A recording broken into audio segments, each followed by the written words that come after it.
Ito, this is the new foundation from Sison.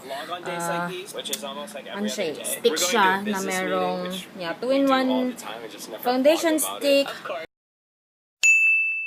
Hey guys! Welcome back to another vlog. And today, late na ako nag-start na mag-vlog. And na-miss ko talaga mag-vlog. Ang tagal ko hindi nag-vlog kasi sobrang busy tayo this past few weeks. But then, we are back in vlogging. And currently, I'm preparing to film a video. I have the January favorites and my February haul. So, February na, hindi pa tayo nakakagawa. But yeah, here are the things that I'm preparing. So, dalawang videos lang guys. So, i-film ko siguro ngayon. Mag-Q&A na rin siguro. Grabe naman yung pimple ko. Mag-Q&A na rin siguro ako para hindi sayang. Kasi aalis na ako for Ilocos. Dapat ngayong after lunch. But then, I told my mom na bukas na lang. Mamayang madaling araw na lang. Dalawa lang kami ni mama dito sa bahay kasi umuwi silang lahat sa Ilocos.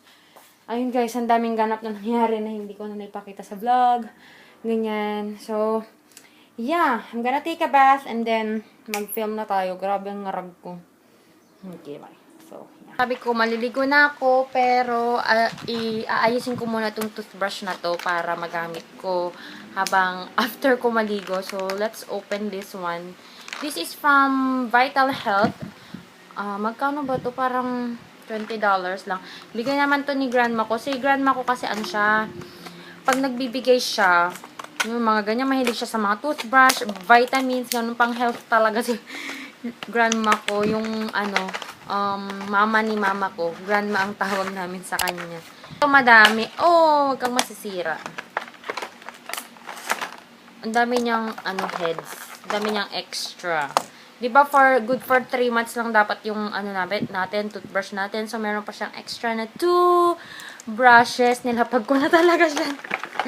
So, isang set ng ganito.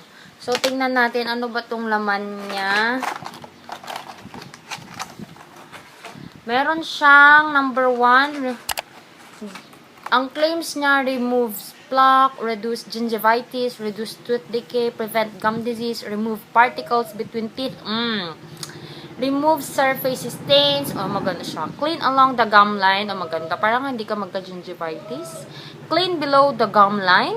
Reach hard to get to areas. Stimulate and strengthen gums. May ganun pala. Stimulate the gums. Floss heads.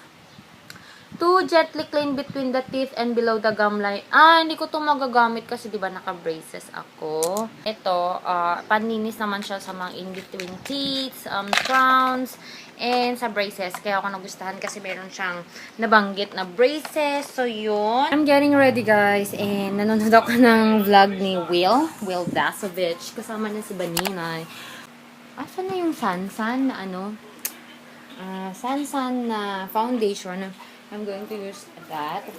Foundation yun ni mama ko but yeah, I wanna try that. And let me know down below if you want to do a review of the product.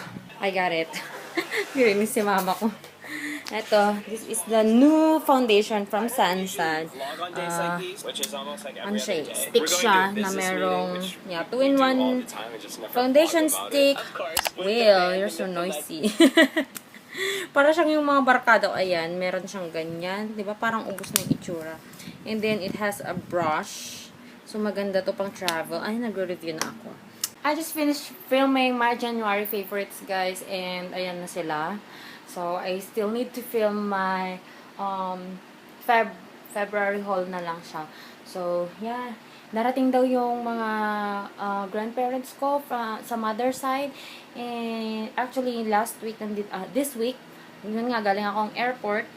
Sinundo ko naman yung grandparents ko sa father side. So, ngayon, darating naman yung grandfather ko sa mother side and yung mga tita ni mama ko. So, I'm going to meet them for the first time. Yung lolo ko, na-meet ko na siya before pop, but yung mga auntie ni mama ko, hindi ko pa sila nami-meet. So, I'm going to meet them today. I-visit daw nila kami sa bahay. So, I need to film na and finish everything. So, yeah. And hurry na tayo. Guys, I am currently making subtitles for my video. Yung isang vlog ko, I'm trying my best to, translate the Tagalog into English language, but yeah, hopefully kayanin ko. Medyo mahirap kasi yung mga words na ginagamit ko. So, I don't know if I will just speak English whenever I vlog, but that is kinda unnatural kapag ganun kasi syempre Tagalog tayo and iba ang language natin. But yeah, I just found out that in my analytics, mas madami yung mga nanonood sa akin from USA. So, thank you so much guys for watching. And I'm sorry if you can't understand everything that I'm saying, but I will try my best to do a subtitle. And yeah, I'm doing it right now while waiting for my grandparents and for Mac. Pinabili ko na si Mac ng merienda para makapag ano na siya. I don't know, mag-edit na lang kaya ako kaysa mag-caption, no? Pupuno na guys yung lapi ko ng mga files. So, I think I need to transfer.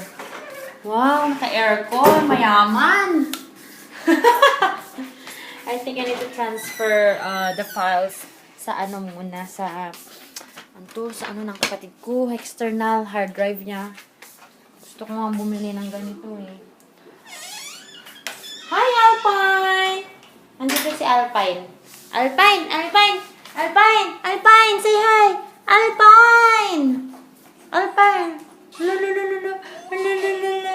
Uy, ngayon lang siya lumapit sa akin. Say hi! Aray ko! Spoiled. Spoiled na aso. Bye! Bye-bye! Oh, kumikindot ka pa. Yeah, I need to transfer the files kasi para pag ang kati ng ilong ko. Para pag nag-edit ako, kasi puno na talaga yung lapit ko. So, I need to invest. I will look for a new, what you call that? Is external hard drive sa Lazada. I will try to buy.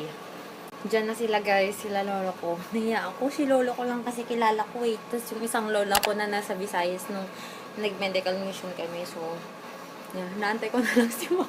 Ang party niya talaga ako. Hindi kasi ako maano na nakikipag-meet sa new people. Something like that. Ayun, hello. Tumatawag si Ma. Hello? Saan ka na? Ha?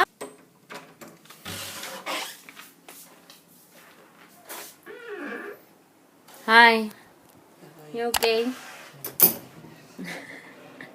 Guys, it's already evening, mga 6 na, and my video is already up. But yeah, alis ako dapat ngayon. Kaya nga lang, dumating sila lolo ko, and then, alis na lang ako ng madaling araw. But then, Mac is sick. Mac is sick. Buti na lang hindi tuloy yung flight niya bukas. Na-rebook yung flight niya. So, kawawa naman. Nilalagnat. Ako tuloy na initan kasi nilalamig daw siya. But yeah, I'm going to edit na lang muna siguro while watching him. So umuwi na si Mac. Dinala ko siya kanina sa hospital. Ayun. Ang taas ng WBC niya. Tapos, taas ng lagnat talaga. So, nirefer ko siya sa doktor. Dapat sana i-exercise. Alis kasi ako bukas ng madaling araw. Pupunta akong Ilocos. So, parang wala siyang kasama. Yung sabi ko, na lang sa oral meds na lang yun. Yun na lang